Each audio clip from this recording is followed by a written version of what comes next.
aspecto importante sería que tenemos que ir encontrando este equilibrio de las dos cosas, y no es una cosa que tú aprendas y ya lo sabes hacer y lo sabes para toda la vida, porque los niños mucho, las situaciones también van cambiando, entonces lo que te servía en un momento luego no te sirve en otro. Entonces está muy bien que las madres tengamos lugares de encuentro para que podamos compartir nuestros trucos, nuestras experiencias y podamos ayudar a otras a conseguir otra vez reequilibrar el emprendimiento y la maternidad. Eso está bien. Entonces, cada una puede aportar un truco. Vamos a revisar cosas que hemos hablado en conferencias anteriores. Por ejemplo, Edna compartió un truco con el cronómetro, ¿no? Si quiere compartirlo ahora de nuevo o si tiene otro nuevo, estaría muy bien. Esos trucos por un lado. Por otro lado está el modelo de negocio que tenemos.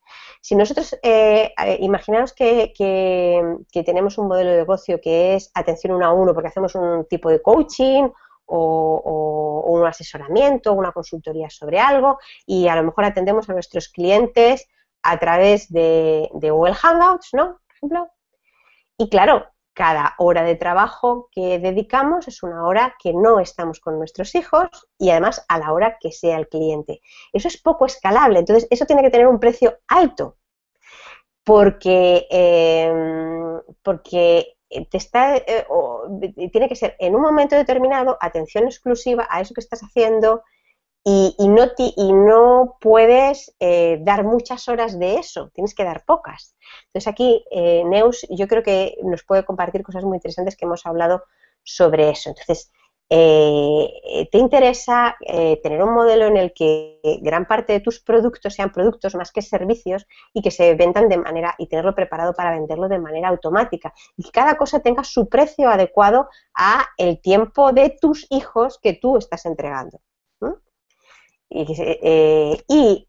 quería, el último tema es mi favorito porque es el que más me toca a mí, que ya tengo mis hijos mayores, ¿no? Que es lo beneficioso, y esto quiero sumarlo allá el beneficio que supone estar con nuestros hijos en casa, ¿no? Y darles esa calidad que queremos dar humana a la educación y a la crianza de nuestros hijos, sino se junta con el hecho de que nuestros hijos nos vean trabajando. Entonces, esto les va a dar un aprendizaje tremendo, pues tanto de la temática de nuestro trabajo como lo que es ser emprendedor, que es el futuro, el emprendimiento, y el emprendimiento no te lo enseña un profesor que es un funcionario, te lo enseña alguien que emprende, y también el manejo de lo que es nuestra mentalidad, de que tengo retos y cómo los desafío, cómo trabajo con mis emociones, cómo marco metas. Todo eso, si están nuestros hijos a nuestro lado, lo van a aprender, sí, como se aprenden de verdad las cosas, que es con el ejemplo, no con una charla, ¿no?